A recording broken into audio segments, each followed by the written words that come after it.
Well, down in the States, you have options, right? That's right. And we don't have those options. No. At least Ford has been talking about those options, and people are saying, no, you can't privatize, healthcare. Well, I just look at it in terms of capacity. If you allow some privatization in the healthcare system, then you will alleviate some of the capacity for people that, have the means to do it. And then you will then lessen the logjam in the public system because you don't have the same number of people trying to access that same service. You need to keep the existing funding for the public system, but allow private in there as a secondary option for people.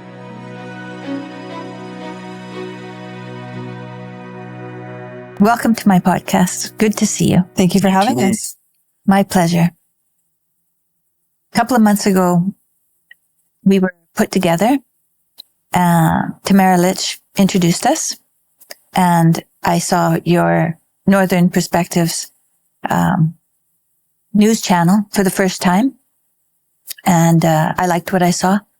I thought, you were answering questions that people don't want to talk about, and also you had worked for the government, a civil servant, so you kind of had maybe some insider knowledge that people it might be helpful to people. And you seem like common sense people. And I think it's really up to the creative, common sense people to bring the extreme views and bridge them. So, Northern Perspective. How long ago did you start Northern Perspective? We started the channel back in January of 2023, and it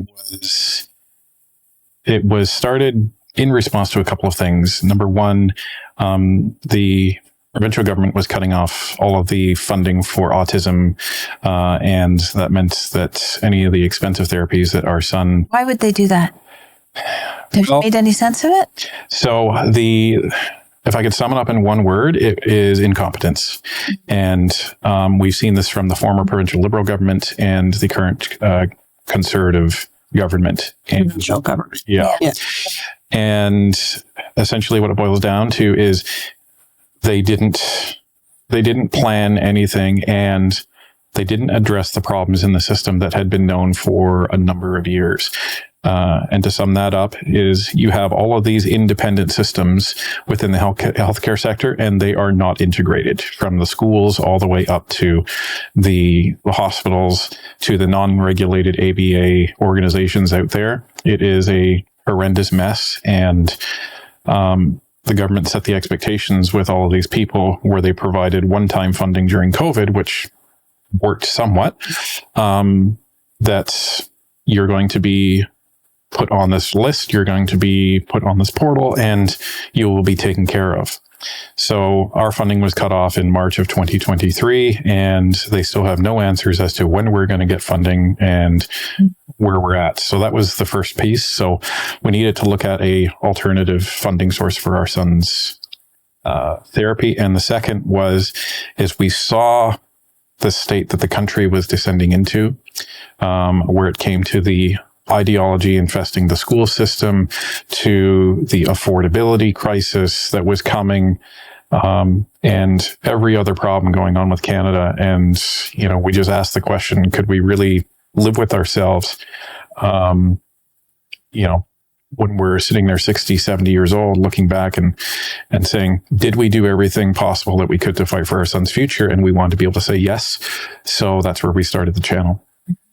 That sounds like a good plan, because I think, healthcare, I don't know what we're going to do with that.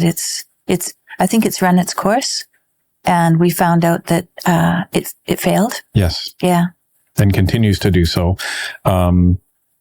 as a result of the internal systems that have been in place for decades in the healthcare system. And there doesn't seem to be anybody courageous enough to take that on, in addition to all of the aggravating factors from the federal government, from immigration and overloading of those systems across the country. Right. And across all of the government institutions, whether it be municipal, provincial, and federal, there needs to be some political courage to take these on. You can't just ignore them anymore. Right. I don't have a medical doctor anymore, and lots of people don't. My son and his wife, because she was pregnant, they had to give her a medical doctor. So she has a medical doctor. So they have one, but it's not a slam dunk, is it? You don't just go down to your medical office and ask for an appointment anymore. No. Sometimes it takes weeks or months to even get an appointment. And then when you actually need some specialized services, now you're waiting months. So, for example, in December of 2023, I tore the meniscus in my knee, and I was lucky to be able to get in to see my doctor, within a week. But then I was told, okay, well, you're going to need to see a specialist. And I didn't get to see anybody until about, 5 or 6 months later. Oh, yeah, that's crazy, isn't it? I hurt my back in early May. I think it was a number of things that caused my back problem. A lot of travel, and I'm too short to sit in all those seats. That's part of it. But anyway, so my back went out, and I went to a walk-in clinic because I didn't have a doctor. And I had cancer. And so then my family was worried that maybe, because it was kidney cancer, they were worried that maybe it was something. So I contacted my oncologist, didn't even hear back from him. So I went down to Arizona to see my daughter. And I went to LA and I had a scan there. I went back to Arizona and found treatment with I guess he was a chiropractor, stretching. Which over a month I got much better, but it was fast down there. It was not fast up here. Well, down in the States, you have options, right? Yeah, that's right. And we don't have those options. No. At least Ford has been talking about those options, and people are saying, no, you can't privatize, healthcare. Well, I just look at it in terms of capacity. If you allow some privatization in the healthcare system, then you will alleviate some of the capacity for people that, have the means to do it. And then you will then lessen the logjam in the public system because you don't have the same number of people trying to access that same service. You need to keep the existing funding for the public system, but allow private in there as a secondary option for people. And this is where I think Pierre and the Conservatives actually have a plan with his Blue Seal idea. Oh, what's that? Tell me about So the Blue Seal program that they want to put in is very similar to the Red Seal that the trades have, where if a tradesperson comes in, they can, go through a very short period of time, get certified in their trade and then begin working. There is nothing for doctors or who come from outside. Correct. So, and Tanya has a friend who actually has gone through this. Yeah. So a friend of mine lived in a border city and would travel every day to New York State in order to do her schooling to be a nurse. And she was licensed in New York State at the end of her schooling, but couldn't bring it back to Ontario. It took over 6 months for her to bring her license back to Ontario, even though she was a Canadian citizen and lived in Canada the entire time she was studying. And that's because and that's only as a result of the requirements being close. So if you have physicians or nurses coming from other parts of the world, they come over here and some of them are told, well, you have to actually, run through the entire program from scratch. Yes. They can't do that. No, they can't do so Pierre's idea is create some sort of mechanism where they can either write a test or something to be able to get certified quickly and get to work, because there's around 20,000 doctors in this country that are not allowed to work.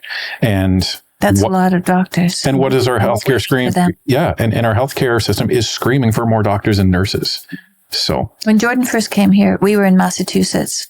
His education was in Canada as well, though, and he was a clinical psychologist in Massachusetts, and he came to Ontario, and he had to be followed. He had to do an exam, I think, and he had to be followed for an entire year by another therapist while he had to do shadow counseling for a year.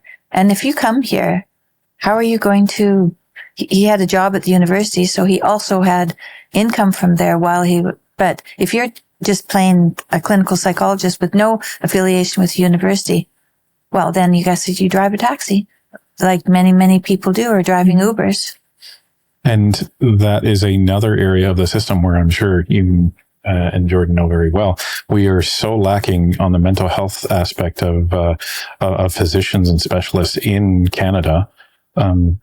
It's just, one time I recall my parents saying, we have the best healthcare system in the world. That I don't even know if that was even true, but if it was a long time ago. Yeah, that's right. No, I know. And this is just like with feminism, really. We did that. We did it. Mm-hmm. We did it really thoroughly, actually. And it's a failed experiment. It is. Let's just admit it's a failed experiment. Absolutely. And, take what we can from it, leave the rest. And I think we should just go back to what was true. Go back to the Bible. Look at what women were doing in the Bible and what God's word was back there, and take what we could from what we've learned that was good and move forward again with a new plan. We have to admit when we're wrong.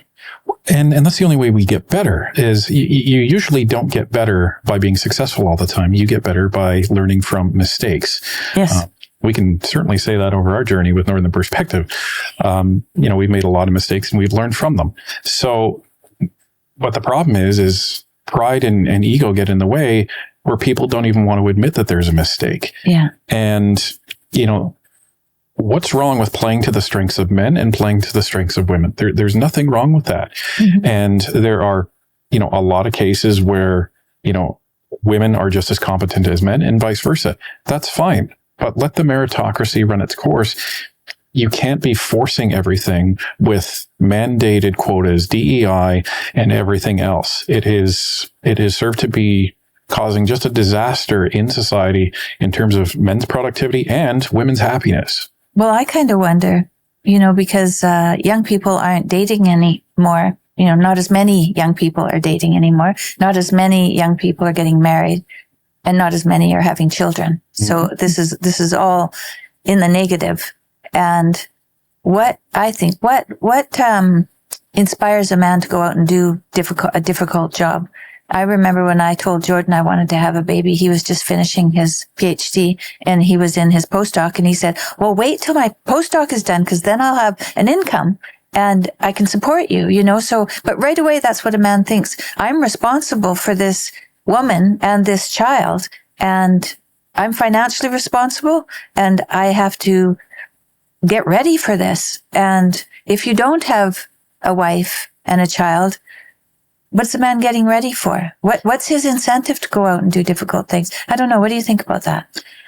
So I think you ask a very, very pertinent question, because you have a lot of men making into their 30s and 40s, and they have no prospects for a partner. So from a biological standpoint, I think you hit the nail right on the head. There's no internal reason for them to work really hard, because men don't typically work hard for themselves. They work hard to, when they're younger, to mature themselves, to get themselves ready, to make themselves what they feel worthy for a really good partner.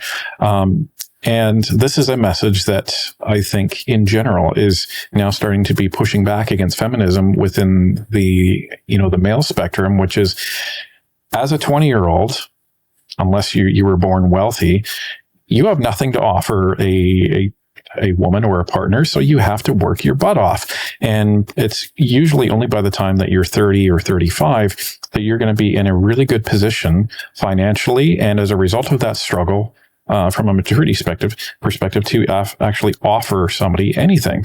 So, I had lost my job one other time, and we were not prepared for that. And I was really upset. I wasn't really upset because of the fact I lost my job. I was really upset that the means of supporting my family was now removed.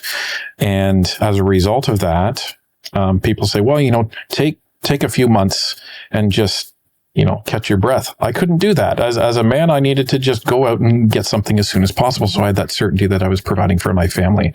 So going back to these men who are ending up alone because there's no real dating scene, social media has completely corrupted how men and women look at each other. Pornography is a big problem. That's a huge problem. Yeah. And so all of these expectations are now set where it seems like 80% of the women are now looking for 20% of the guys. And they have this false expectation that any guy that they should be able to get makes probably over 150K a year, and they're 6 foot, and they're and there's just all these false expectations because all they're looking at is Instagram and all of the guys. Mm-hmm. So for the I would say, average Canadian who, maybe you're in a job that makes $60,000 or $70,000 a year, you almost have no chance of securing somebody out there. So it's a really tough market for both. And I don't blame women. I blame the technology that has been, thrust in front of them and the expectations that are then set. Yeah. So the women end up competing with each other rather than trying to find a really quality partner to spend their lives with. And then you end up with men being less and less productive as they get older because they are single, they have nobody to provide for, and they just give up. And it's sad. It's really sad. Well, and then there's women who aren't finding a partner, and they find themselves at 40, and then they can't have any children. Yeah, and I think that's a huge issue in terms of our birth rate in this country. When my mother was growing up, it was common to go to college or maybe even university, and your kind of job there was to find a husband almost. And then by the time, I came along, and me growing up, I have two sisters. So all of us were told you have to go to university and get a good job, not to find a husband, but so that you can have a good job and that you can be the breadwinner and that you can make money of your own. So I think that there's this expectation now on young women that you have to have a really good job. And then what happens to child rearing? I mean, when you go to school, those years are your prime fertility years as well. So you are either going to school or you're having children. It's not often that a woman does both at the same time because it's very difficult. So that by the time a woman is finished school, now it might be too old to have children. Like, we didn't have our first child until I was 29. And I think that was too late. I had a very difficult pregnancy. I was very sick afterwards. And then our son is also autistic, which, as we learned more about autism, it's more prevalent as the woman gets older. So that may also be a reason for the increase in autism rates. Yeah. Well, and it's the lie that third wave feminism tells young women is you have to go out and get a good job and you have to go out and be independent because you don't need a man, and and even if you want a man, having that job will make you more attractive. It wasn't until I think this year where Tanya asked me, did it matter what I did as an occupation? I said, it doesn't matter to guys at all. No, it doesn't matter to guys at all. You could be a waitress, you could be a lawyer. It doesn't matter. It matters to women. Yeah. Status matters to women. Right. Marriability, just if you're attracted to the woman, that's what it's all about. Yeah, and their occupation plays no factor in that at all. It's, are they caring? Are they nurturing? Yeah. Can they present themselves well? And, obviously there's other factors and interests, but the amount of money they make, it's not even on the list. It's not even last on the list. It's not on the list. Yeah. Well, I would say that nowadays you almost need two high income earners in the household in order to even achieve like middle income status. Well, it's true, because now that the narrative has convinced people that they both have jobs, everything is worth, all of the houses are worth that much. Mm-hmm. And the labor market is worth less because there's twice as many people in the labor market. Yeah. Yeah. Right. And we've always been ever since our son was born anyways, we've always been a one income family. So, when there was rumblings that Ryan might have to make a choice between the YouTube channel and his government job, it was a difficult choice for us. Well, and it wasn't even a choice. That's the issue, right? It wasn't a choice. That's all I'll say. But at the same time, I'm very strong in my principles. And why wasn't it a choice? So the way it was presented was, I needed to divorce myself from Northern Perspective, or I would have to exit the organization. And that was back in June of this year. That's not that long ago. No. And one of the major things that I thought about was over the last 18 months, we'd had so many people reach out to us, either by comment or by email, and they would tell us how much hope we had given them and how much they relied on us for unbiased information. And people would, donate $1, donate $20, donate $100. I kept thinking to all of the people that would give us $1, mm-hmm. because those people can't afford to give that $1, but they do. So if we had shut down the channel, I had felt that would be just the biggest slap in the face to all of those people. And from a principal perspective, I wasn't prepared to do that. So we knew it would be difficult, but we, wanted to ensure that we weren't selling out on those Canadians, and two, that we were going to continue to be able to provide something for our son, because I knew that eventually something else would come along and we would be okay.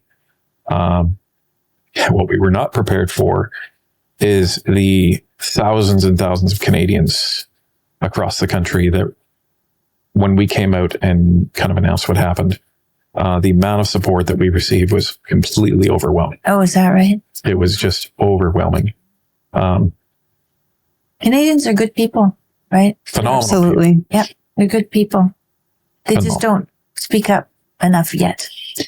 No, and it's almost in our nature, but we need a new nature. Well, there seems to be a line with Canadians, and it just takes a long time to get there. But when they cross that line, right, then you better look out. Right.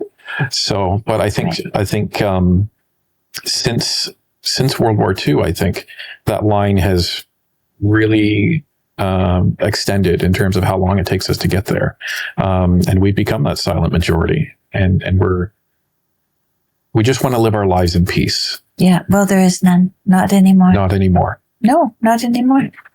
And it's hard for me to tell because I'm kind of in the thick of it. You guys are in the thick of it now.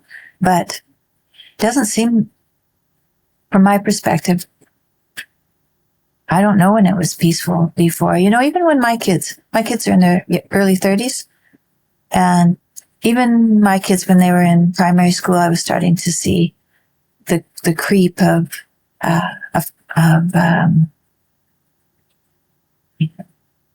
diversity, really, inclusion. Well, and the far left ideology, right? Yeah. You saw the Lord's Prayer disappearing from schools, right. And you saw talk just the real early stages of what everybody knows now as critical race theory and everything. Not that critical race theory wasn't around back then, but it wasn't in the schools at that point. But you started to see it. Well, I saw that they were bringing in specialist teachers for special days of education. And I questioned who they were bringing in. Now they're bringing drag queens into children's, so it's just gotten way, way out of, but that started a long time ago. They were just bringing gay men in to teach from their perspective. We told the kids they didn't have to go to school if they didn't want to, but they had to pay the price.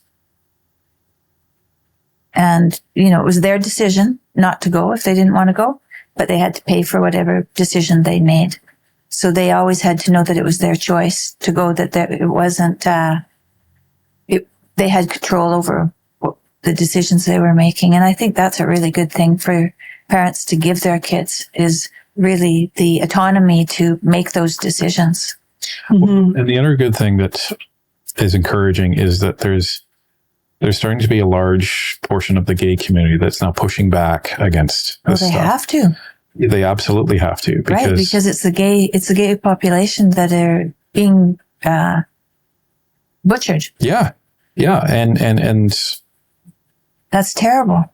And I think a lot of them know that they'd won equality in society. So the fight was over. And it's similar to, I think, feminism. The fight has been over for a long time for feminism. But the problem is if they let the fight be over, then they don't get any more money. So they need to find new ways of being oppressed, whether it be air conditioning in the offices or just something. But there's one group that we see that is very active, and they're called Gays Against Groomers, and they speak out a lot against this. You probably heard them as well. But so I applaud them because they're standing up, and the one stat that I always come back to when it comes to this is, from everything that I've read, the typical stat of a transgender person should be around 1 in 30,000 boys, and I think it's 1 in 20,000 girls, something like that. And the last census data that we took a look at in Canada, it showed it was 1 in 300. How can anybody look at that with any sort of seriousness and not ask the question, wait a minute, what's going on? Right. That's an anomaly. It's not a true trend. Right. Yeah. And so when you're talking at a 1,000% increase in something that, should be very rare, that is something that people really need to pay attention to. But well, you talked about the fact that we took the Lord's Prayer out of the school day. And what does that signal, first of all? And then this is something that we have to contend with. We decided we should have gay marriage. We should accept gay marriage. And that was voted in as a law. But as soon as we did that, then it opened a door to what else we would let in. And without an ideal, a married couple, a man and a woman, with like a heterosexual relationship, child-centered, heterosexual relationship, if that isn't ideal, then people don't know what to strive for. And they don't know that they have entered into the fringe of society, and it's going to be more challenging to any artist knows this, that they are, taking a chance by not going to an office in an office building every day. If they're making their own life, it's going to be, they're on the fringe. And they know that because, there's we know exactly what the most normal decision is to become 18 years old, get an education, get a job. Don't become an artist, you get a job. Well, if you're an artist, well, good luck to you. That's what they say. And so when you veer off the path that is ideal, you say good luck to you. You don't say, well, you don't bring that to the middle. And we've brought all of these other choices to the middle and saying, well, they're the same as this, but they're not the same as this. That's why they're stressing, I think, us so much, is that everything has come to the middle. And now we've been forced to accept that these ways that are stressing society are okay. So we don't have to question them at all. And you're not allowed to question. And now we're not, well, that's because you're not allowed to question them because they are being forced into the middle. And so these people are also being forced into the middle. And so really it's compulsion from the government and from institutions and from now businesses as well, and now schools. Well, and we've gotten away from what is factual, what is the truth, like the actual truth. The actual truth, yeah. And people talk about my truth, my experience. Yeah, I know. Sure, you can have your experiences, that's fine, and they're valid for you, that's fine.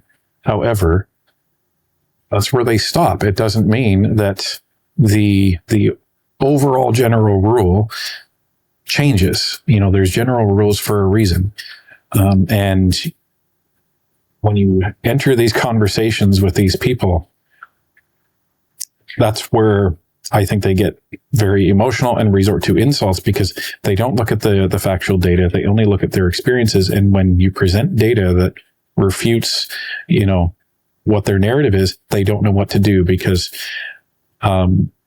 they haven't examined this critically for themselves. They've just accepted the ideology that this is what I need to say.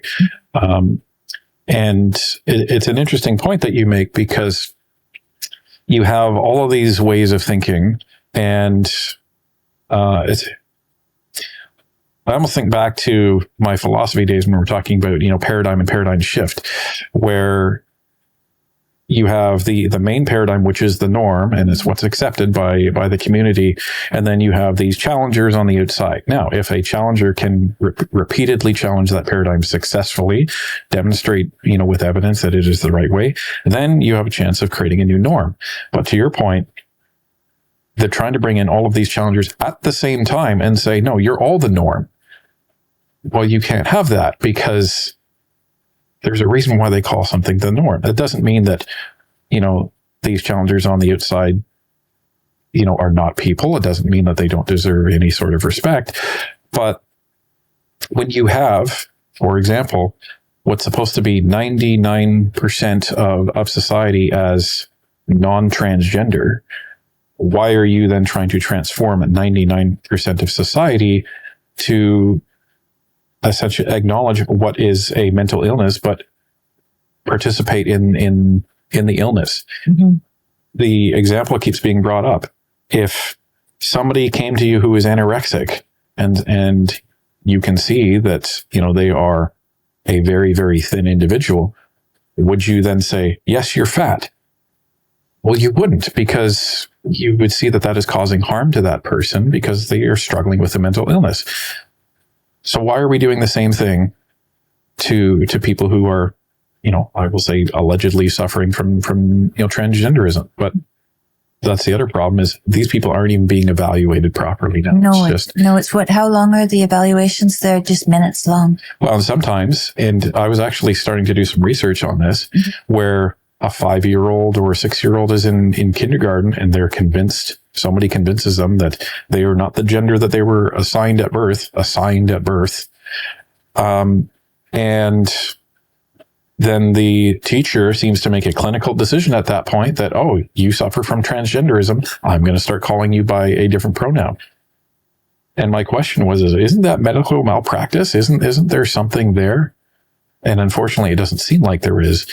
But you essentially have these people when these children are at a very early age making a medical diagnosis of them, having no formal training, and all they're doing is perpetuating the problem. Well, and I've said it before on our show that I think society in general, Canadian society in general, is so quick to just hoist these miracle cures on people, like oh, you have high cholesterol? Here, take this medication, instead of let's try to fix your diet, maybe exercise a little bit more. We're just so quick to jump to medication instead of therapy or alternative therapies, such as, again, like diet change and exercise. So I think that is kind of part of it. Well, and how many kids play outside now? I was interviewed by a 16-year-old young man the other day, and he said that he said they don't play outside anymore. There's nobody playing outside anymore. I mean, that's all we did. That's all we did. We just played outside. The lights went on at night and you went home. Well, and people say, well, there's video games. Well, when I was growing up, there was video games as well. Mm-hmm. We still spent the majority of our time playing outside. Right. And my son too. Something's changed. Well, our son does like to be outside, but he's not quite independent yet. So whereas at his age, I was able to hop on my bike and go to the friend's house, down the street. It's not something we would permit him to do because he just doesn't quite have the maturity level to do that yet. But he does enjoy playing outside. Usually we're with him. Yeah. Well, and kids need the vitamin D. They do. They have to go outside. They do. Do kids still have recess? Oh, yeah. 15-minute recess? I think so. I think it's 15 minutes. Oh, that's good. Yeah, they do. Okay. They don't have lunch hour anymore, I can tell you that. No lunch hour? It's called nutrition breaks. Oh. And they have one in the morning and one in the afternoon. So So 12 o'clock isn't lunchtime? No, You I think can't go home at lunch? I think at our son's school, he has one at around 11:15 in the morning, and it's for 20 minutes. And then he has another 20-minute lunch break at, I think, 1:30 in the afternoon. Oh, wow. That's completely disappeared. So now what you're putting on parents is you're almost having to pack 2 meals for your child when you're sending them to school, rather than what was the old days, a snack, which you'd have maybe a granola bar, and then your proper lunch at noon, which was, a lunch hour.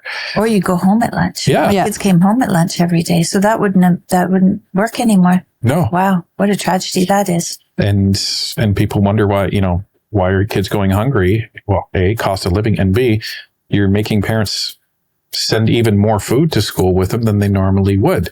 And it doesn't make sense. So, but now they want the school lunch program where the government gets to decide what your kids eat now. Oh, dear. So yeah, and our son, as good as he is at dinner time, he's very picky for his school lunches because he wants a hot meal, right? He doesn't want a sandwich or some crackers or something. So it's already a challenge to feed him for his lunchtime meals. Never mind if the government comes in and says, no, this is what you're eating. So would you put him in public education? He's young, too young for that yet. Right? well, he's 8, so he is. He's 8. Okay, he is in public education. It has been a disaster. Just fighting tooth and nail for everything that he needs, including the bus. Like he takes the minibus to school because he will get up and wander the aisles, so they have to have him harnessed in, and only the minibus can accommodate that. Right. And there was it last year or the year before that it took us 3 weeks just to get the bus up and running, whereas he had already been on the minibus. Like prior to that, the year prior to that. But as soon as September rolls around, it's like they forget everything. Well, and nobody does their jobs. No. And then he's escaped from the school twice because his EAs weren't paying attention to him properly. They neglected to tell us the first time it happened, so we didn't even know. And what they were supposed to then do is put in a safety plan because of that. They did not. And when I mean escape, I mean he left the grounds of the school and then crossed a live road where traffic was and was trying to get into a neighbor's house. Yeah. Oh, wow. He could have disappeared. Yeah, we were so lucky that he didn't get harmed. Yes, that's for sure. And what did the school have to say about that? They said, "Oh, that's unfortunate," and we're putting in a safety plan. And it took me almost a year to get any sort of response as to what happened. How did this happen? And nobody wanted to take responsibility. And then finally, when I kept going up the chain, the trustee was completely inept. And I finally talked to somebody who was a director at the board. They said, "Oh, I'll take a look at this." And the answer I received was, well, we can't tell you who and we can't tell you what, but we've addressed it from an HR perspective. I know exactly who it was, and they've just been moved on to another school. That's the problem, is that there's no accountability. People don't do their jobs unless you make them do their jobs. And then it ended this year with the boards deciding to change the boundary of the school that would have excluded our son from the school that he went to. It's one of the reasons why we moved into the neighborhood. And that would have affected many other kids with special needs as well. So when they started having these public meetings, I started standing up and talking, which encouraged a lot of the other parents to do that as well. And when they said that they weren't going to change the boundary or they were going to take it into consideration, they didn't even evaluate what the impact was going to be with children with special needs. And I had said, I want to be present, and I'm sure a lot of other parents want to be present when the trustees vote on this. No problem. Well, all of a sudden, because of getting all this feedback, it seems that they held that meeting in secret. They didn't post it. I was wondering if that's what they did. Yeah. Unbelievable. And they didn't even tell the principals that this vote was even occurring. Wow. So it's a lot of lying going on. Yeah. There's a lot of lying. And that's what makes a totalitarian state, is when everybody lies, right? And there's no accountability. Nobody does anything. There's no accountability in broader society either. I mean, look at all these petty crimes being committed, even in the neighborhoods where we live, like just everywhere. People going in stores and stealing? Yeah. Oh, yeah. Hamilton is really bad. And I mean, there's people actively using substances in the streets in front of your kids. Right. A friend of ours is a police officer, and he said, every time I bring my kids to the park, I do a sweep first to make sure that there's nothing that can harm them, because he knows that if one of them steps on a needle or something, they could get very, very sick. I saw a community post just, I think this morning, where this lady was reaching out to a Facebook group asking what she should do. And she posted a picture, and it was her home, and there was a tent right next to it. Uh-huh. And she said, I'm usually really compassionate to homeless people, but so I didn't say anything for the first couple of weeks, but then they started stealing all of my stuff. Right. And Right. Oh, nobody dear. from the city will get back to me. And Andrew Horvath's initial solution was, well, in order to alleviate the homeless problem, people should start inviting them into their homes. Right. Well, he could start first. Right. But, this is what you get when you have a former NDP person. Leader. Yeah. She is just something else. I saw a tent right on the outside of the elementary school in our neighborhood this morning. That was the first one I saw, and I wonder if the school's going to intervene. I wonder, because who's in that tent? We don't know who's in that tent. Mm-hmm. And what are they using around there, and what's happening? Yeah, and what are their plans for our neighborhood? Well, and it's like Mark Miller's riding out in Quebec. His loyal voters are now revolting on him because, in conjunction with the province, they approved a safe injection site. I think it was 600 meters away from the school. No, it was like 150 meters. Yeah, it was very close. Yeah. And now Call that a safe injection site. Yep. And that's what they call it. Yep, they sure do. Just like it's safe supply. Right. Supply. They're marketing terms. Yeah, we know they're marketing those things are terms. not safe, right? No, not it doesn't at all. matter if it came from the government or if it came off the for street. them, or for the people who Yeah. live there. Well, and that's why the community is completely revolting, because they are seeing sex acts performed by these strangers now. They're seeing crime all over the place. Yeah. They're seeing children accosted on their way to school. But apparently this is a good thing for society. And the response has been, well, we just need some time to acclimatize the community. Yes, right. No, I don't think so. No, I don't think so. no, It's time for some treatment centers. 100%. Absolutely. Yeah. Take all of the money that you've been spending on the safe supply and put that into treatment. And Help these people. They're suffering. 100%. And they're causing other people to suffer too. And, because they're making themselves a public nuisance, and that's not going to be good for them. It's not good for anyone else either. well, and this is where people need to be looking at common sense. And the people that I'm talking about are the people that have just blindly voted Liberal this whole time. I put up my hand. I voted for Trudeau in 2015, and people say, That "Why was the did?" first time? Yeah, that was the only time. Too. Yeah. And people said, "Why did you do that?" And I said, "Because I was an uninformed voter." Yeah. Right.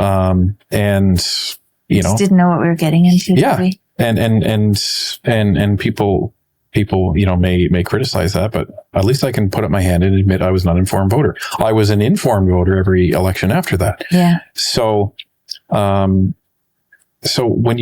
Who's voting for him now? You know who supports him now? Or women between 14 and 34. Yeah. Older women, thank goodness, are starting to Not.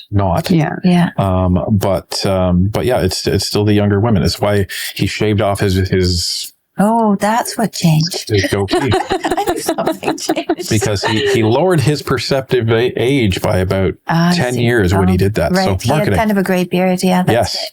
Oh, yeah. I see. So Yeah. Well, they're always trying to improve. Well, and he's a their image. bachelor now, right? Right. Right. Yeah. So we think anyway. Who knows? Who knows? That's true. He lied to us about being happily married for so long that I don't know what to think about that. Well, it depends on who was the happy one, I guess. So, but the good news is that Canadians aren't falling for any of these, I would say, sales tours and, You don't and think marketing so? ploys. Well, the data doesn't show that they are. So, Okay. That's good news. so they've been running, Nanos has been running a poll every month, even before January, but January within the Liberal Party, only 9% of respondents said that they felt that Trudeau was the one to lead them into the next election. And they kept running it. And in the recent one, I think it was just last week, Still only 9% Good. are thinking that. 18% in January thought Chrystia Freeland was a better choice. I think 30% said nobody in the Liberal caucus is fit to lead, and in the recent one, I think it was like 29% said nobody is fit to lead, and then another 25 or 26 had said, I have no idea who is fit. So, well, they're starting to question. If they say they have no idea, at least they're questioning what's going on. Exactly, yeah. and we know some people that are in the Liberal Party, and they have said, I will not vote in the next election if Justin Trudeau is going to be the Prime Minister. Yeah. Now, the issue is if they were going to change leadership, they have waited far too long in order to put somebody new in so they can establish a new vision of the Liberal Party and new brand. Biden seems to have put a new person in. That's going swimmingly. Yeah, that's one way to put it. She's got such good plans and good policies. Yeah, it's basically Biden 2.0. So yeah, right. So, but the issue that Trudeau did is, in an effort to insulate himself as to have no challengers and no threats to his leadership, there is now nobody to take his place. Right. So he's essentially condemned the Liberal Party to a political death.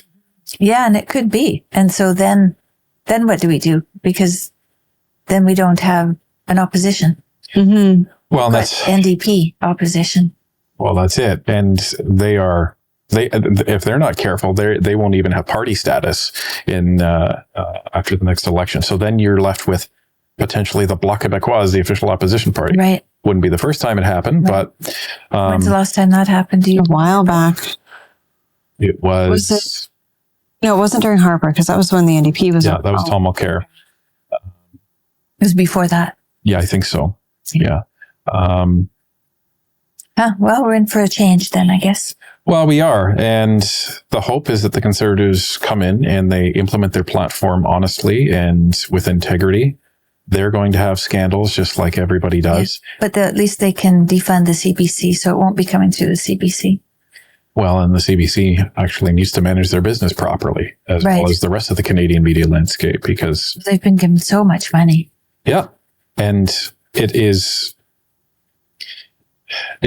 just a slap in the face to every other Canadian business owner, because, you know, they look at these handouts and they say, why are you deserving of running your business improperly and inadequately, and then you get a bailout from the government? Why do you deserve that and I do not? Right. Could you imagine if the government gave Northern Perspective a bailout? Like, they wouldn't. You know what I mean? No. Like, Northern Perspective, doesn't have a job anymore. Oh, well, here's $1 million. Right.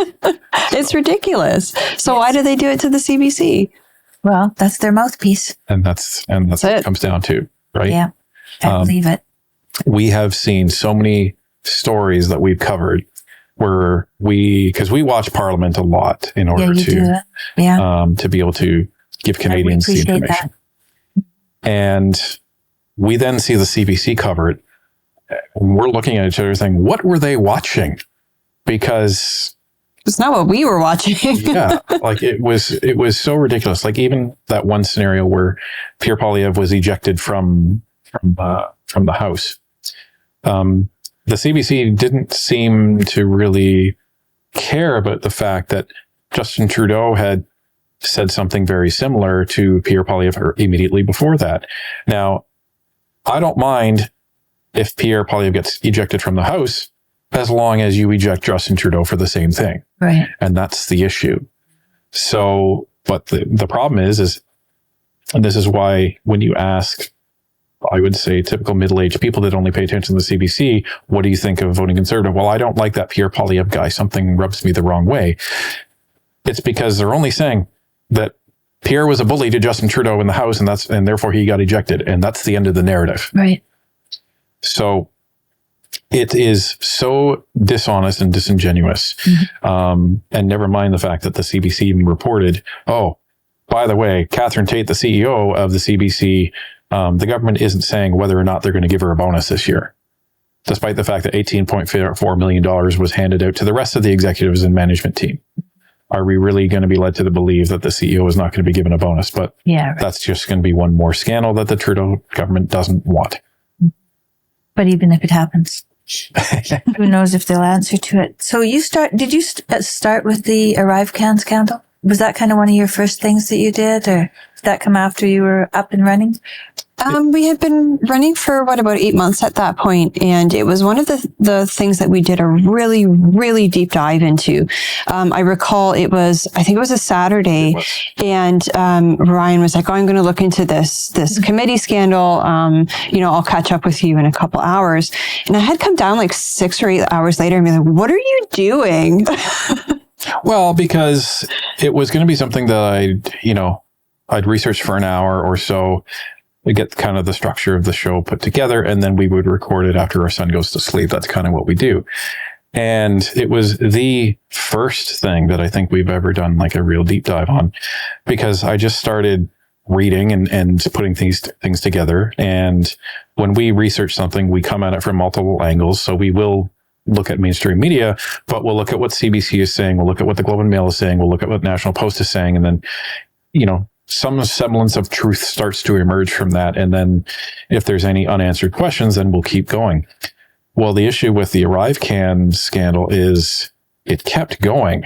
And there was these threads that I would follow, and they didn't even make any sense. Mm-hmm. And the one that we followed that it wasn't really being covered very much in mainstream media was the fact that there was 2 companies that were legally independent that were involved in this, Cordex and Dalian.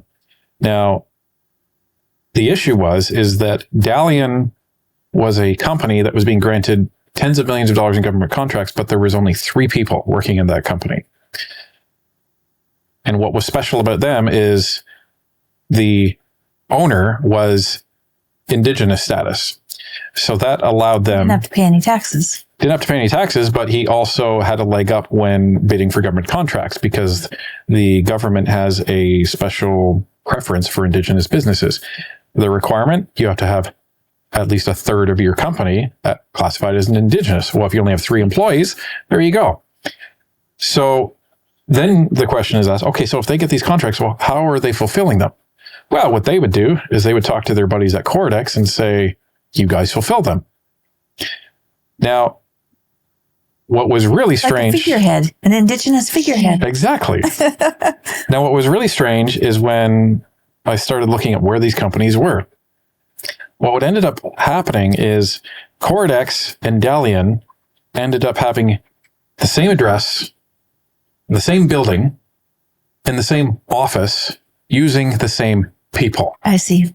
Same fax number, too. Same contact numbers. It was incredible. Huh.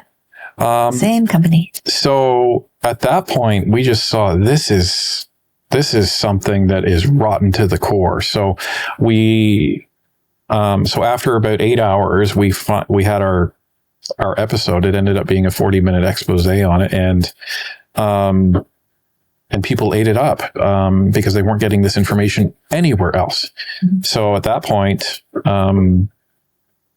we just accidentally decided that was going to be one of our specialties. So whenever they were having committee for ArriveCan, what we would then do is we would do a live stream during the night at 9:00.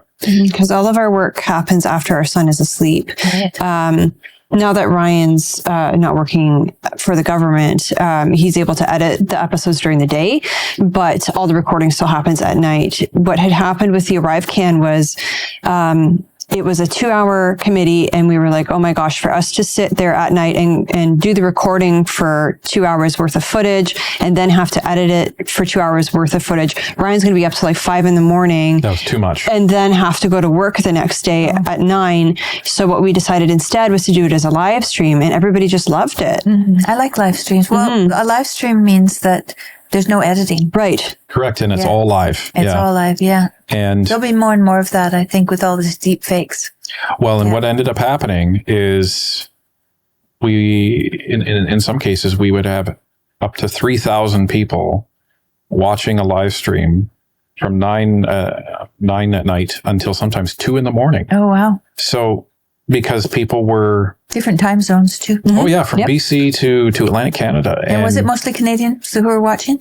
The vast majority, yeah. We would see some Americans sometimes. Sometimes we would have expats. So I know we had someone who was Canadian and living in Hong Kong. We've had a few, some people from Australia, Great Britain, and some of the European countries follow us as well. But to us, it was just... it was amazing, but also very encouraging that so many people were that committed to learning what was going on. And then as a result of that, the members of parliament started paying attention to what was going on. I see. And they were even talking about the fact that, that on their own podcast, that we were doing these live streams and doing play-by-play commentary. And they're like, no, nobody else does that. And at that point, nobody knew that I worked for the government, but it was as a result of working for the government, working for healthcare organizations, and like I've worked for many, many different organizations in different sectors. So I was able to bring a lot of that expertise to bear to kind of explain what was going on. Right. And none of the things that you were talking about were like government top secret or anything like that. None of the information that we were sharing was things that only Ryan had access to, because I'm the researcher. I am almost always the one doing the researching for the episodes. It was all things that were publicly available and just things that Ryan had learned over time through his various careers in terms of policy, procedure, etc. So, but the great thing is we now hear from our viewers. They will say, "Oh, I just watched committee. I can't wait to see what you guys are saying now." So many more people are now really interested in paying attention to what's going on. And that's great. And because they know what the language means now from watching our shows, they can now watch it on their own and understand. What's the demographic of the people that are watching you? Honestly, if I recall correctly, the vast majority of our audience is age 35 and older. Men or women? I believe it's 80% male and 20% women. Yeah. And this is on YouTube. Correct. Because men watch YouTube. Yes, that's right. Yeah. Now we're looking at if we're going to start doing like a multi-broadcast to different platforms to be able to, expose more Canadians to it. But that's where we're at right now. But do you use X? A little bit. We do use X just for kind of advertising the episodes. But if there's a really important video or clip, then we will upload that as a native video to X so people can see that. And YouTube hasn't interfered with anything that you're doing? Not yet. Not yet? Okay, cross your fingers. People have asked us to go on Rumble. We actually tried Rumble for about 6 months, and Rumble was frankly terrible for us. They paid us a total of 9 cents over 6 months. And the back end wasn't overly friendly, I think you were saying. It wasn't friendly to creators at all. The front end was perfectly fine for viewers, but it was very problematic in the background. So it was extra effort and it just wasn't worth it. But plus, we've built this wonderful community on YouTube, and that's kind of where everybody is. So that's like our core, that's our base. Yeah, well, no, it is the main place. Yeah. But they do a lot of censoring, so things are going to change, I imagine. What about the Century Initiative? The Century Initiative. I read it here. I thought, what's that? And I looked it up and I thought, oh, no. The Century Initiative, that's something. And how did you find out about it? Well, I don't even know where we heard of it first. We were, I think, just researching just the Liberal policies and the different initiatives that they were coming into play. And then Tanya had come across this term, the Century Initiative. Yeah. And one of the things that we try to do on the channel is we try to present a message of hope, of optimism to people. So we kind of left the Century Initiative on the back burner for a while because there was not a lot of optimism in that. Right. But over the summer, we had finally decided that this is something that I think Canadians need to hear about because, you hear a lot about the World Economic Forum and the dangers of that. And, there's very real problems with the Economic Forum. But this was an organization that was literally in Canada, in our backyard. And nobody had heard of it. Not the average. I hadn't heard of it. Yeah. Here. And it is shocking when people actually learn what they're about. And then so the whole Century Initiative, the idea was they wanted to do something that was akin to building the CN Tower. That was their alleged motive. And they decided, well, what we're going to do is try and push to have 100 million people in Canada by 2100. And they said, it's going to be great because it's going to give us jobs and it's going to give us taxpayers. Sure. That's about the end of the good news of the Century Initiative. But there's all of these policies that need to be in place in order to make that happen.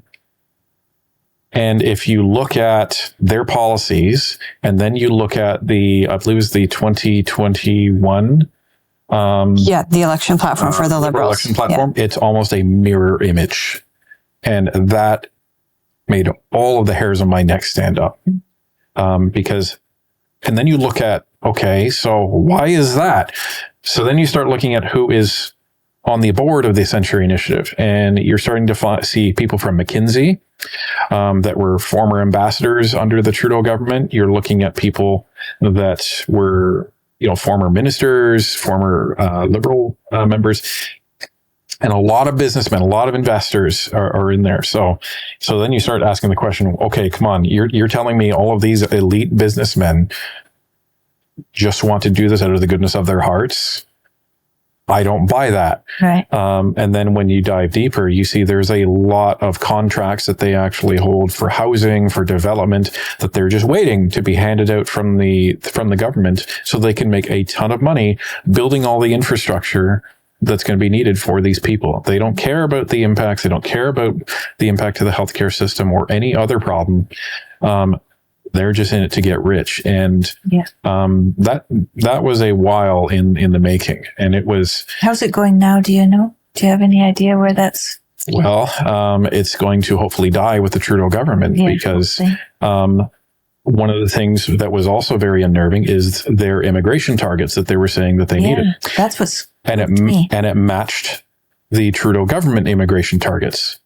So as long as those targets change, then I think we're going to be able to have more of a sigh of relief that the Century Initiative is hopefully going to be on its deathbed if the Conservatives get in. Well, and it was even concerning to me, the $10 a day daycare is kind of like a mechanism of the Century Initiative where they want women in the workplace. They don't want you to stay home and raise your children. They want you working and they want the state to raise your children. In Quebec, when I was there in the early 90s, they had a $10 a day daycare. That came from Quebec. So now it's in Canada. Yeah. Okay. So that's national now. Well, and it's also and that was for transfer payments from Alberta to help with that initiative. Well, the transfer payments from Alberta help with everything. Yes. So. But I'm from Alberta. Yes, I know. But it's also one of the core tenets of the Century Initiative as well, because and in why? What way does that work? They want low cost or completely free or state funded daycare so that women will put their children in the daycare and then go to work. Yeah. Well, that would be, do you know the Hungarian family policy? Yes. Yeah. They do have a lot of women in the workforce because they don't have any. They have 25% or 50 or 75 or 100% less income tax depending on how many children they have. Mm-hmm. But there's no incentive like that here. No, it's just life is too expensive. You cannot have only one parent working and one parent staying at home with the children. So if you need both parents working, what are you going to do with the kids? Daycare. Well, and that's it. And they want more workers so they can earn an income and they get their income tax and they get more revenue. So it's all about money, money, money, money, money. It is, yeah. So that's where we saw the Century Initiative, like the WEF's over here and they're influencing politicians 100%. That's a bad thing. But you have people that are in our backyard actively creating agendas that the government is then following that results in the destruction of our country. And that was much more concerning to us. Mm-hmm. So absolutely. With the little boy, that's for sure. So you watch Parliament all the time and you see problems with the procedures. And there's many problems. What are some of those problems? Well, I'll try and limit it to Just a couple. one of the things that is a major problem. It's a major frustration for Canadians as well as the opposition parties. Doesn't matter who it is question period. Okay. Question period amounts to theater.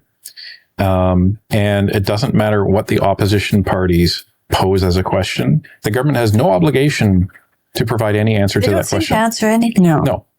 No. They answer it when they think it suits their interests. Right. That's a big problem. And there needs to be, albeit it's very low on the priority list based on everything else that's wrong. But there needs to be a change there where the government must answer, and they must answer truthfully, or there's some sort of penalty, because the government knows full well that question period is the most watched segment by Canadians.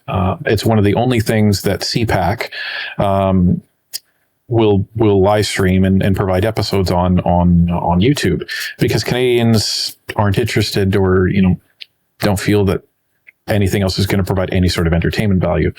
So they need to make a change there. The other change that they need to make is some sort of impeachment legislation. We have no mechanism to remove a sitting prime minister. We have no mechanism to remove a sitting government. Doesn't matter how corrupt that they may be. This is where the United States at least has some advantages in the Republican system. So there needs to be something done there. They also need a way of holding ministers to account. Ministers do not have to appear before committee to answer questions by committee.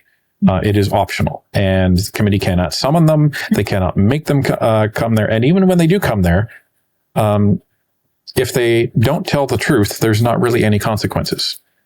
Even these contractors. So Christian Firth, who was one of the main characters in the ArriveCAN scandal, he was summoned to the bar of the House, which has been done only a few times in our entire country's history. And the only punishment for him was public embarrassment. So you can perjure yourself and there's no consequences. You can outright lie to community. You can outright, withhold information from Parliament. The only penalty is public embarrassment. Same for any member of Parliament that is investigated and found guilty by the Ethics Commissioner. There's virtually no punishment at all. So that is a relic of a time gone by where back in 1867, if you were brought before the bar of the House, if you were found guilty by the Ethics Commissioner, that was a big deal back then, because if you were a businessman or a member in the community, your livelihood would effectively be over, because everybody no one would knew. Right. Yeah. Mm-hmm. But in these days, nobody cares. And society is much bigger, and you can just, kind of fade into the shadows and go and get employed by some other firm. Mm-hmm. So there needs to be real consequences for these politicians, because they are elected by the Canadian people and they should be accountable to the Canadian people. Yeah. And if I walk into a court and I lie, I'm thrown in jail. If they walk into committee and they lie, nothing happens. And Canadians are sick and tired of this. And it's a symptom of an overall problem within government, which is corruption is allowed to continue unfettered. So there needs to be a whole review of how Parliament operates from a corruption perspective. And they need to implement anti-corruption laws that are very, very tough, so that our politicians understand that you don't go to Ottawa in order to pad your pockets. You go to Ottawa to represent Canadians. And if they can't do that, then they should be removed from office and held accountable, because that's one of the main themes the Canadians are screaming across the country as a result of this Trudeau government and the ethics violations and everything in between, is that, well, there's never any accountability. That's what we hear over and over again. And unfortunately, they're right. And the people who are in the trucker convoy, they're answering for absolutely everything they did. Lots of things they didn't do. 100%. But now you're seeing all of these other protests going with these, violent pro-Palestinian. Yeah. Nothing happens. Where's all the arrests there? Yeah. And you have people there. You probably heard about this. There was a car, I believe, on the 401 was surrounded by a bunch of protesters, and the driver understandably was scared for his life. Yeah. So He drove through. he drove through them. He gets arrested. Oh, I know. I didn't hear about that. I don't believe charges were laid. I believe I had read a follow-up article that said that charges were not laid, but Well, that's good, because that would have been a very bad look for the yeah. police. Yeah, that's for sure. So now, in many cases, the police are only doing what they're told, but they need to be given better tools to do their jobs. So Absolutely. when you're looking for a political scapegoat for the trucker convoy, like Chris Barber and Tamara Leach and Pat King. Mhm. it is unconscionable that a trial has gone on for over a year about mischief. Yeah. It is. And like- some of those people were put in jail. They've been in jail for 3 years now, right? Yeah. Yeah. And we tell people all the time, you don't have to agree with the trucker convoy. You don't have to agree with what they think. What you need to agree with is that you should be allowed to protest peacefully. Mhm. And you need to be able to do that without repercussions. Because whatever you agree with the trucker convoy or disagree with the trucker convoy, these people were arrested for no good reason other than to have somebody to hold up as an example. Do not defy this government. Yeah. Right. Absolutely. Nuclear family and policy. Dismantling of the family. Mhm. Thank you, feminism. Thank you, feminism. Yeah. And I don't think it's just third wave feminism. I think it goes back a long ways, maybe even to the beginning. Mm. I mean, if you think about it, who had time to write about these things and be speaking publicly? What woman had the time to do that? It wasn't a woman who was taking care of her family that had time to do that. No. So, and those are the people we're holding up as the mothers of our feminist narrative. Yes, it is. Those are the women. Think again.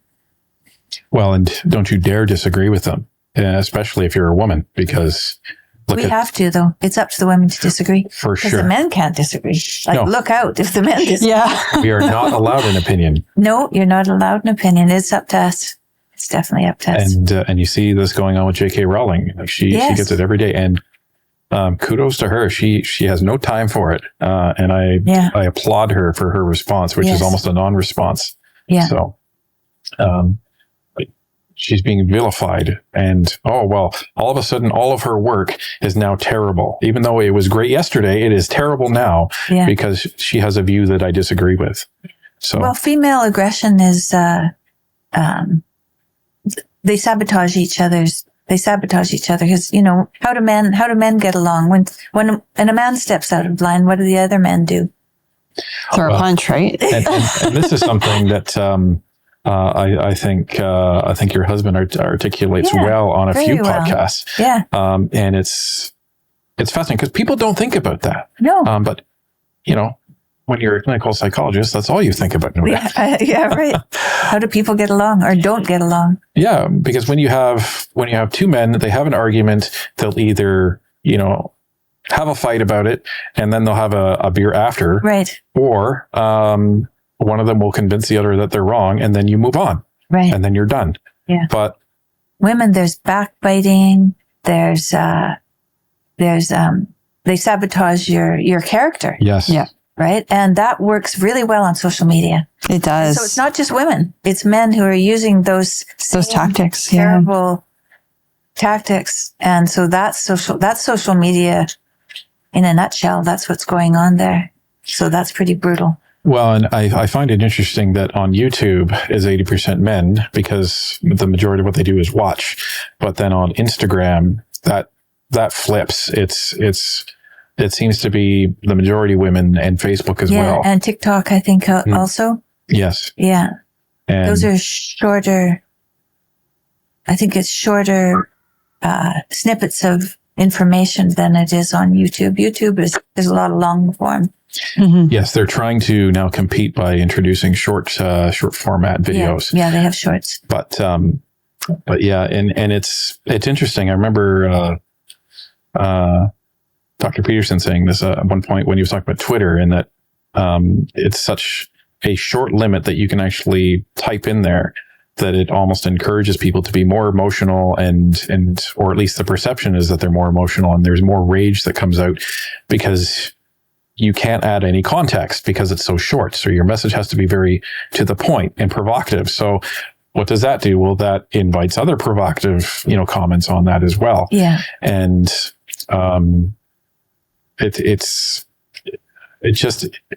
it cultivates a very, very toxic culture on there, unfortunately. Yes, yes, it does. But coming back to the nuclear family, it is such a shame because when I was growing up, the majority of my friends, they had a stay-at-home mom. Right. And now that's not happening. The majority of people now probably know people who are divorced or know people who've never been married or only have, a father or a mother. In most cases, a mother, because the court system favors the mothers. So, that's true. And then you end up with these men growing up with no strong male role model in their life, and they don't know how to manage their aggression. And women too, growing up with no strong male model. Mm-hmm. Yeah, and no discipline. What I do in my life, I credit my dad, because he was a guy who was always a guy who was a member of whatever service club. He was on the school board, on the town council, on the hospital board. He was one of these guys he was on the president of the curling rink. Like, he was just that kind of guy. And so I'm not afraid to be a part of whatever it is that has to be done. And that's a father's role, is to teach that to his kids, to teach you to just get on with it, get at it, stand up, be responsible, and do what needs to be done. Exactly. And I think everybody who has a hardworking father can cite many examples of that. Not that this is what the left will do. Oh, you're saying women are not hardworking. No, it's a different thing, and it's a different discipline, and it's a different role in the house. Well, and women have to be with their kids when they're very, very young, so their kids can figure out whether they're acting appropriately or not. They look to their mom for her response to see. Yeah, and you hear a lot of people going, "Oh, kids are so rude today. Why are kids so misbehaved nowadays?" It's because mom's working full time. That's right. Mom's working full time, has to come home. Maybe she has to make dinner. Maybe dad makes it, whatever. But there's not a lot of time between coming home at, say, 6:00 at night. Everybody's tired. Yeah, everyone's exhausted. And then you've got to send the kids to bed. So that's 3 hours or whatever. Yeah. And then Saturday and Sunday, that's not a whole lot of time to coach your children on how to be good human beings. I think society is really focused on the individual instead of the nuclear family as the major unit. Now we've been, as I had mentioned, a single income family since our son was born. And it's difficult. I can't just go to the store and buy whatever I want. We have to budget. We have to be very disciplined. Yeah. And if I was working full time, then it wouldn't be a problem. It would be like, okay, well, I want these shoes, or I want that handbag, whatever. But you have to be so disciplined when you're in a single income family, because you're putting the family ahead of your individual wants and needs.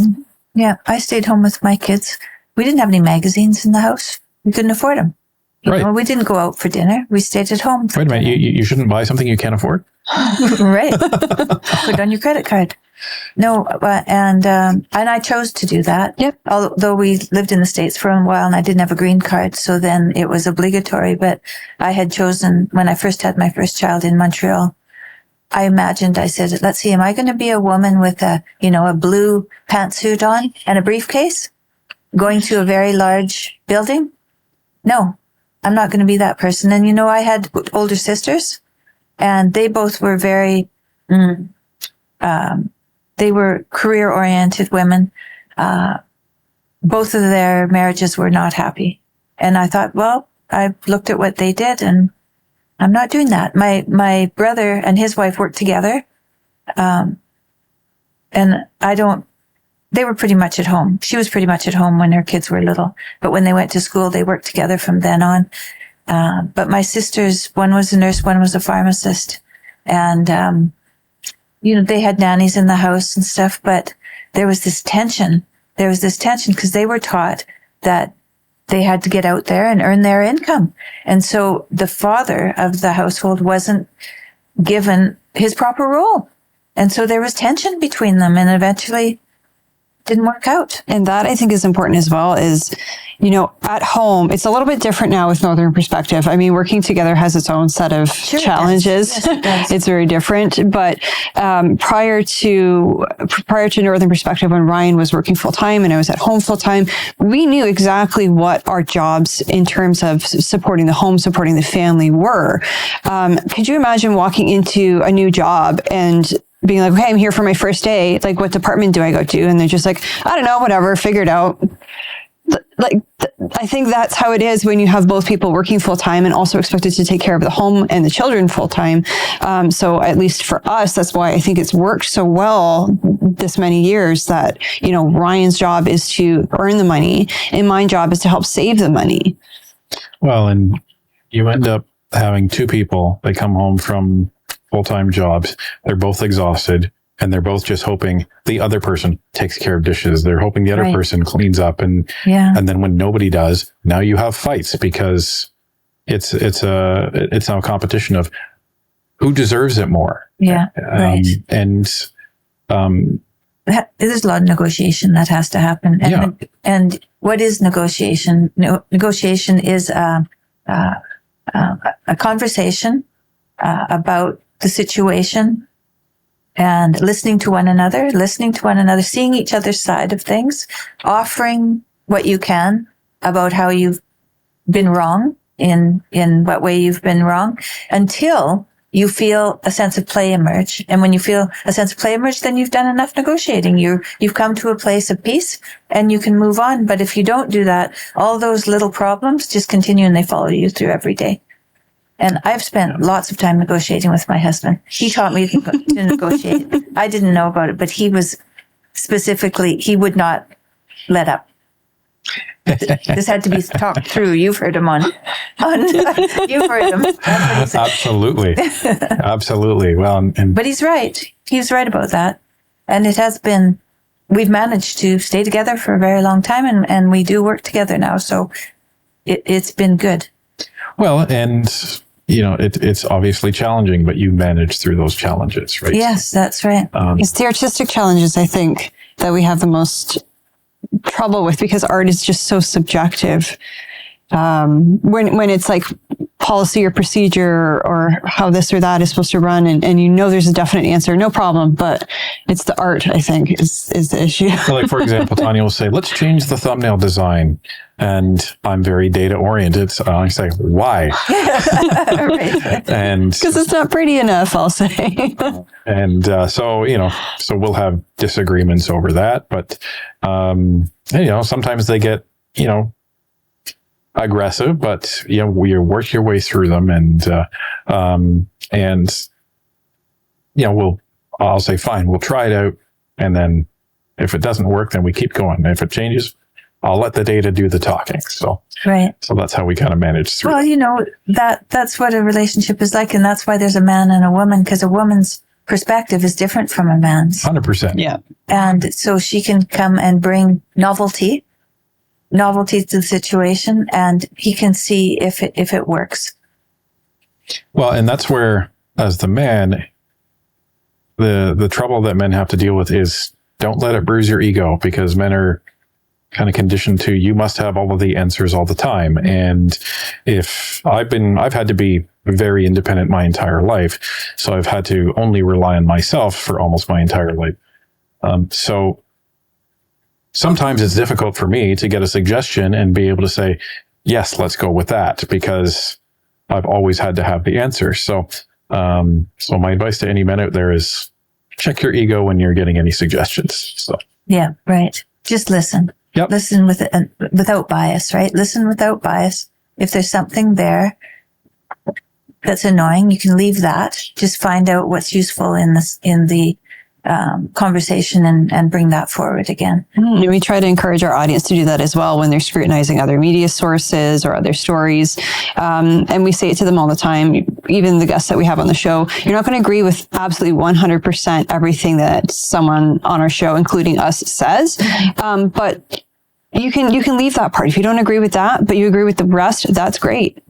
Well, and we've even said, if you find yourself agreeing with everything that somebody says, especially if they're in a political party position, you need to evaluate if you have fallen into an ideology at that point, because that means that you are not questioning anything that they say. So try to find something that you at least somewhat disagree with and challenge that. Because what we say is we align with platform, not party. The Conservatives are talking common sense right now. Absolutely. When they form government, are they going to be in a position where they're not talking sense anymore? Probably. And at that point, we will be very critical of them, just as we are with the Trudeau government. One of the things that we've been accused of is, well, you're partisan towards, in attacking the Liberals. Well, the Liberals are the only ones that are in government right now, as well as the NDP. So we're not going to be focusing on the Conservatives. We're going to be focusing on the people that are in government, the ones that are making all the mistakes and making all the decisions. So yeah, of course, it's going to appear that we're going after the Liberals. When the Conservatives come into government, we're not really going to be talking about the Liberals and the NDP anymore. We're going to be talking about the Conservatives. So, but people need to try to keep an open mind like that, because that's the only way we're going to be holding our politicians to account. So is Jagmeet Singh going to continue to be in government? I know that he has to be there until 25 to get his retirement. February. Yes. So it's going to be interesting to see what happens. We thought for sure that there would be an election called this past spring, either March or April, because of the riding boundary change in the country. And a lot of the seats that were held by Liberals or NDP, just by how the map was redrawn, became more likely to be held by Conservative in the next election. So we thought for sure that they would call an election before that happened so that they could retain as many seats as possible. Well, and it was served up to the NDP on a platter, to be frank, because the polls in January were fairly even between the Liberals and the NDP. So after the Liberals didn't come through with their pharmacare bill, which they had to have to them by December of 2023, and per the commitment that the NDP and Jagmeet made to their party at their convention, they said if they don't come back to us by the end of the year with a proposal on fully universal pharmacare single payer, that's going to be the end of the alliance with them. Mm-hmm. Well, the end of the year came and went, and they said, well, we'll give them some more time. So from a strategic perspective, what it made the most sense to us is that, all right, well, they didn't come back with it. Your opportunity is now to say, you know what? The Liberals reneged on their proposal. We are no longer going to have any support for this government. And they would be able to use that as their campaign slogan the whole time. They could have ended up being easily the official opposition towards the Conservatives. Now the riding boundary changed and they lost seats as a result. It's one of the reasons Charlie Angus is no longer there, because his riding is now a toss up. It's now no longer for sure an NDP riding, as well as a couple of the other leaders. So they've all said, we're not running. Mm-hmm. So at that point, Jagmeet sold his soul to the devil when he agreed to the belated pharmacare, not pharmacare bill that is basically a few insulin and diabetes drugs and some contraceptive applications for women. Great. That's not pharmacare. So you look at the polls of the NDP and they have been declining and declining and declining. Canadians have seen now who to point the finger at that's been keeping Liberals in power. Yep. So the next question is the party going to be inept enough to keep Jagmeet in power? Because right now, I don't believe the polls in his riding are leading to him winning his seat back. Well, his riding changed with the boundary change, and we don't know which one he's in now. There's a few that he could choose from, and one of them is very blue. And as the party leader, he can choose whatever he wants, right? So, right. But people have to ask the question, is Jagmeet the person you really want to be having as the leadership of the NDP party? My thought is no. But the other question that people are going to have is, okay, so after he gets his pension in February, is he going to announce that he's not going to run again? That's the other question. And then is he going to go to a municipal role to try and get that pension? And then he would have 3 because he already has his provincial pension. Olivia Chow, I wonder how she's doing with pensions. I think she's doing pretty well with pensions so far. She's too. probably doing pretty good. Yeah. So, But if he still runs in the next election, I cannot see Jagmeet still being leader after that election, because either. like at this point, I don't even see them having party status. Their low end, I think, is 11 seats, and you need 12 to be a party in parliament. Yeah, we could have a conservative government. So, well, Period. with a super majority, Yeah. with the bloc having maybe 38, 39 seats, the Liberals may have 50 or 60, and the NDP having like 12, and the Conservatives are 210, 220. But that comes with its own challenges within the Conservative government, because you have a lot of people you now need to keep in line. Yeah, right, So, right. And factions can easily occur within a government. To simplify. Yes, that's right. Do you look at Toronto issues too? Or do you? Not often. So you're more provincial, federal? Mainly Or federal. Yeah. Primarily federal. Yeah. If there's a significant event that happens, like for example, we covered the the Trump event down south, where he almost lost his life just by a stroke of luck. Yeah. That was something. Unbelievable. So, but Looked like the grace of God, that saved his life. And he even said afterwards, it's because I was looking at the screen where the graphs are, like, and we even slowed it down on our video down to the second. You can see, like, it was a millisecond when he turned his head. Yeah. Otherwise that would have hit him right here. So, yeah. So, but we'll cover major events like that. Because otherwise, because there's only the two of us, it would be very difficult to cover these other issues with the attention they deserve that we, provide on the federal level. How do you find it, just the two of you doing this? Is it a full-time job? Is it more than a full-time job? Yeah, I think so. Now it is. Yeah. But when I was working for the government, I took it seriously that I was being paid by some taxpayer dollars. So during the day from, 9 to 5 or whatever I needed to work, my attention was fully towards my government job. And then after that, we would have dinner, and as soon as 9 o'clock came around, it was Northern Perspective time. And so that was about 3 to 4 hours every night. So it was about 28 to 30 hours a week. That's if we didn't really have any live streams, because those go longer. So, but now, I've had to try and diversify our revenue to, help pay the bills and everything. Yeah. So, yeah. Well, when George was a university professor at Harvard, we were in Boston when we first started out. My kids were really very tiny. He didn't have enough money to pay his bills really. And he asked the faculty what they did. And they said that they worked as, consultants. They consulted. And he was like, well, that's good for old professors, but young professors, right? They have to figure out. So anyway, that was when he started developing another company. Mm. And when all this stuff happened at the university, he had his income from his clinical psychology, and he had the income from his company. So he was able to give up his position when he needed to at the university and still survive. And that's the thing, it is good to have your feet on, especially in these uncertain times, your feet on in more than one place, so that if one disappears, you can still stand up. I always tell any employee that report to me, always have a plan B. Yes, right. Because you never know when you're going to need it. And if you don't, great. But you always need a plan B. So people ask me, okay, so now that you're on plan B, what are you going to do? I said, I need another plan B. Yeah. So. Yes. So. Any ideas for that?